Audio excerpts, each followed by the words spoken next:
সোনামণিদের পাঠশালা, খেলায় ধুলায় করি পড়ালেখা,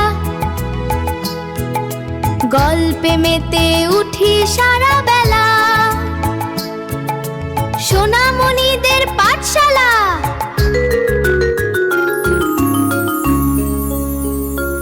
বুদ্ধিমান কাক ও কলসি।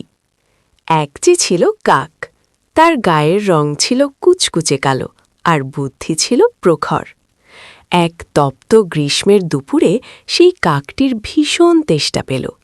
চারপাশ রোদে খাঁ খাঁ করছে, বাতাসের হলকা গায়ে যেন আগুনের মতো বিঁধছে। তৃষ্ণায় তার ছাটি ফেটে যাওয়ার উপক্রম। বেচারা কাকটি জলের সন্ধানে এদিক ওদিক অনেক উড়ল।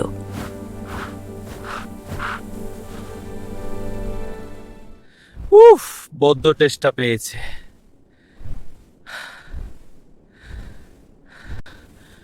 কোথাও একটু পানি নেই? দিগন্ত বিস্তৃত মাঠ, শুকনো বন, কোথাও এক ফোঁটা জল নেই। উড়তে উড়তে তার ডানা দুটিও যেন ভারী হয়ে আসছিল।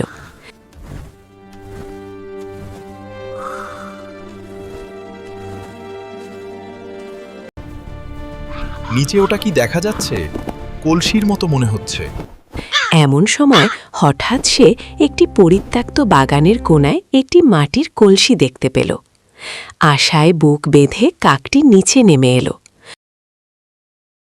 কলসির কানায় বসে সে উকি দিয়ে দেখল ভেতরে জল আছে বটে, কিন্তু তা একেবারেই তলানিতে।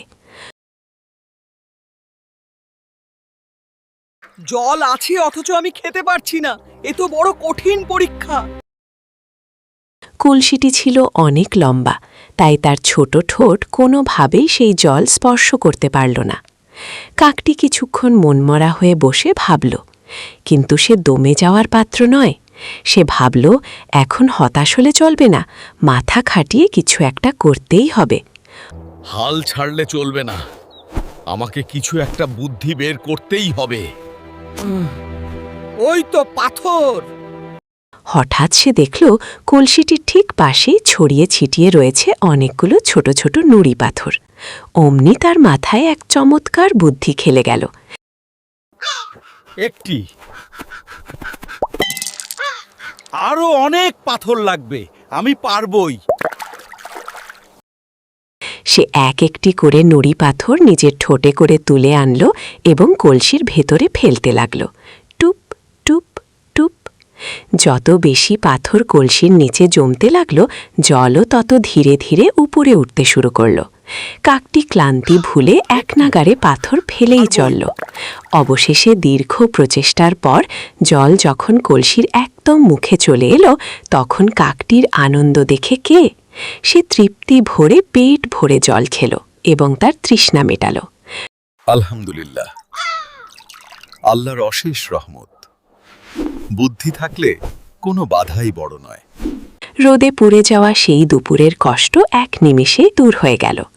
এরপর ডানা ঝাপটে কা কা রবে গান গাইতে গাইতে সে আবার নীল আকাশে উড়ে গেল। শিক্ষা: প্রখর বুদ্ধি এবং ধৈর্য থাকলে যে কোনো কঠিন ও অসম্ভব সমস্যারও সমাধান করা সম্ভব।